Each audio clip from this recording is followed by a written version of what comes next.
नमस्कार स्टूडेंट्स। आज हम आपको बीकॉम सेकेंड ईयर में कास्ट अकाउंटिंग क्या है, इस कास्ट अकाउंटिंग किसे कहते हैं, वो मैं आपको बताने जा रहा हूँ। Introduction of cost accounting. वर्तमान औद्योगिक युग प्रतिस्पर्धा का युग है। आज उत्पादन के कार्य का संपादन व्यापक स्तर पर किया जाता है। उत्पादकों तथा निर्माताओं के बीच गलाघाट प्रतियोगिता पाई जाती है। ऐसी परिस्थितियों में वस्तुओं का प्रत्येक निर्माता चाहता है कि उसके उत्पादक की लागत व अन्य उत्पादकों में कम से कम मूल्य हो, जिससे वह अधिक से अधिक लाभ अर्जित कर सके। इस उद्देश्य की प्राप्ति हेतु वह अपनी उत्पादन तकनीक में निरंतर सुधार के लिए प्रयत्नशील रहता है। वह अपनी वस्तुओं का विक्रय मूल्य निर्धारित करते समय निम्न दो बातों को ध्यान में रखता है। प्रथम, अन्य उत्पादकों का विक्रय मूल्य एवं द्वितीय, अपनी उत्पादक वस्तु का लागत।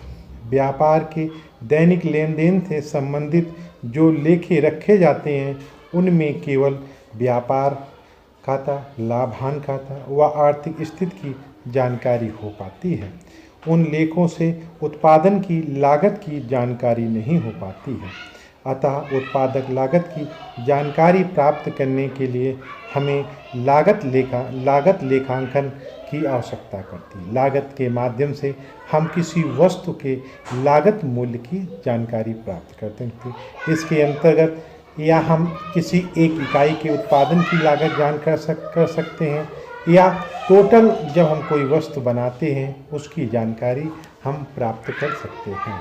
लागत लेखांकन का क्या आशय है? जैसा कि नाम से स्पष्ट है कि यह किसी वस्तु या सेवा की लागत ज्ञात करने की एक वैज्ञानिक प्रणाली है, जिसके आधार पर वस्तु या सेवा की लागत का अधिकतम शुद्ध अनुमान लगाया जाता है, जिससे हम नेट प्रॉफिट हम जानकारी कर लेते हैं।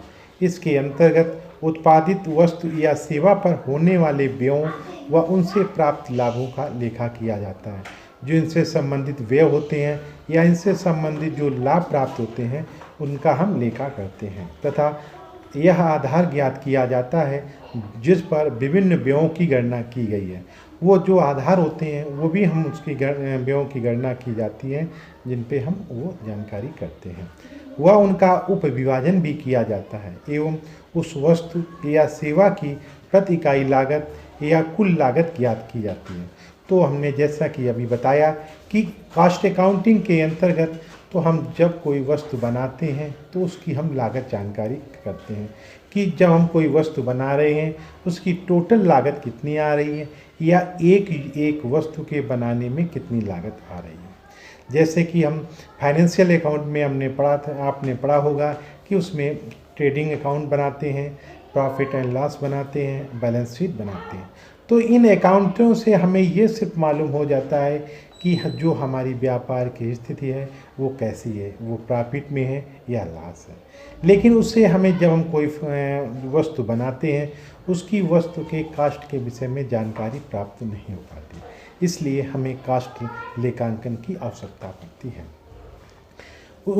उस वस्तु की प्रति इकाई लागत या टोटल लागत ज्ञात की जाती है। इस संबंध में विभिन्न अर्थशास्त्रियों ने अपने अपने कुछ विचार व्यक्त किए हैं। वो इस प्रकार हैं। नंबर 1 है, कॉर्टर के अनुसार किसी वस्तु के निर्माण अथवा किसी उपकार पर प्रयुक्त सामग्री तथा श्रम का खातों में लेखा करने की प्रणाली को लागत लेखांकन कहते हैं। कॉर्टर ने कहा है, जब हम किसी वस्तु के निर्माण करते हैं अथवा किसी उपकार में प्रयुक्त सामग्री तथा श्रम के खातों में लेखा करने की प्रणाली को ही लागत लेखांकन कहते हैं। दूसरे अर्थशास्त्री हैं प्रोफेसर RC गुप्ता के अनुसार लागत लेखों की एक ऐसी प्रणाली है जिसके द्वारा व्ययों एवं विश्लेषण इस प्रकार किया जाता है कि उत्पादक की एक विशेष इकाई की कुल लागत शुद्धता के साथ की जा सके, यह भी दिखाया जा सके कि ऐसी कुल लागत किस प्रकार आएगी। उन्होंने ये कहा है कि जब हम कास्ट अकाउंट के अंतर्गत किसी वस्तु का जब हम जानकारी करते हैं तो ये हमें मालूम हो जाता है, जो कोई हम वस्तु बना रहे हैं कि टोटल इसकी कास्ट कितनी आ रही या एक यूनिट बनाने में कास्ट आती है। कभी कभी ऐसा होता है जब हमें उस वस्तु के विषय में जानकारी नहीं, उस कास्ट के विषय में जानकारी नहीं होती तो हम मार्केट में ऐसे वस्तु को बेचते हैं।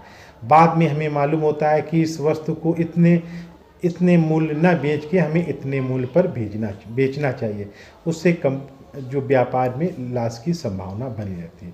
तो इसलिए कास्ट अकाउंट के अंतर्गत जब हम कोई वस्तु बनाते हैं तो उसका हम कास्ट की वैल्यू ज्ञात करते हैं। कास्ट की वैल्यू ज्ञात करने के बाद ही हम उसको बाज़ार में उस वस्तु को बेचने का प्रयास करते हैं। अगर जो बाज़ार में वस्तुएं चल रही हैं और जो हमारी वस्तु जो हमने बनाई है वो बाज़ार में उससे कहीं अधिक प्राइस है तो हम उनको मूल्य नियंत्रण का भी प्रयास करते हैं। ये कास्ट अकाउंट के अंतर्गत किया जाता है। जो वस्तु बनाते हैं उसकी वस्तु के कास्ट के विषय में जानकारी प्राप्त नहीं हो पाती, इसलिए हमें कास्ट लेखांकन की आवश्यकता पड़ती है। उस वस्तु की प्रति इकाई लागत या टोटल लागत ज्ञात की जाती है। इस संबंध में विभिन्न अर्थशास्त्रियों ने अपने अपने कुछ विचार व्यक्त किए हैं, वो इस प्रकार हैं। नंबर 1 है, कॉर्टर के अनुसार किसी वस्तु के निर्माण अथवा किसी उपकार पर प्रयुक्त सामग्री तथा श्रम का खातों में लेखा करने की प्रणाली को लागत लेखांकन कहते हैं। कॉर्टर ने कहा है जब हम किसी वस्तु के निर्माण करते हैं अथवा किसी उपकार में प्रयुक्त सामग्री तथा श्रम के खातों में लेखा करने की प्रणाली को ही लागत लेखांकन कहते हैं। दूसरे अर्थशास्त्री हैं प्रोफेसर RC गुप्ता के अनुसार लागत लेखों की एक ऐसी प्रणाली है जिसके द्वारा व्ययों एवं विश्लेषण इस प्रकार किया जाता है कि उत्पादक की एक विशेष इकाई की कुल लागत शुद्धता के साथ की जा सके, यह भी दिखाया जा सके कि ऐसी कुल लागत किस प्रकार आएगी। उन्होंने ये कहा है कि जब हम कास्ट अकाउंट के अंतर्गत किसी वस्तु का जब हम जानकारी करते हैं तो ये हमें मालूम हो जाता है जो कोई हम वस्तु बना रहे हैं कि टोटल इसकी कास्ट कितनी आ रही या एक यूनिट बनाने में कास्ट आती है। कभी कभी ऐसा होता है जब हमें उस वस्तु के विषय में जानकारी नहीं, उस कास्ट के विषय में जानकारी नहीं होती तो हम मार्केट में ऐसे वस्तु को बेचते हैं। बाद में हमें मालूम होता है कि इस वस्तु को इतने मूल्य न बेच के हमें इतने मूल्य पर बेचना चाहिए, उससे कम जो व्यापार में लॉस की संभावना बनी रहती है। तो इसलिए कास्ट अकाउंट के अंतर्गत जब हम कोई वस्तु बनाते हैं तो उसका हम कास्ट की वैल्यू ज्ञात करते हैं। कास्ट की वैल्यू ज्ञात करने के बाद ही हम उसको बाज़ार में उस वस्तु को बेचने का प्रयास करते हैं। अगर जो बाज़ार में वस्तुएं चल रही हैं और जो हमारी वस्तु जो हमने बनाई है वो बाज़ार में उससे कहीं अधिक प्राइस है तो हम उनको मूल्य नियंत्रण का भी प्रयास करते हैं। ये कास्ट अकाउंट के अंतर्गत किया जाता है। इस वीडियो में लागत लेखांकन या कास्ट अकाउंट क्या है और इनके क्या विभिन्न अर्थशास्त्रियों ने परिभाषा दी है, इस संबंध में हमने इस वीडियो के माध्यम को आपको बताया।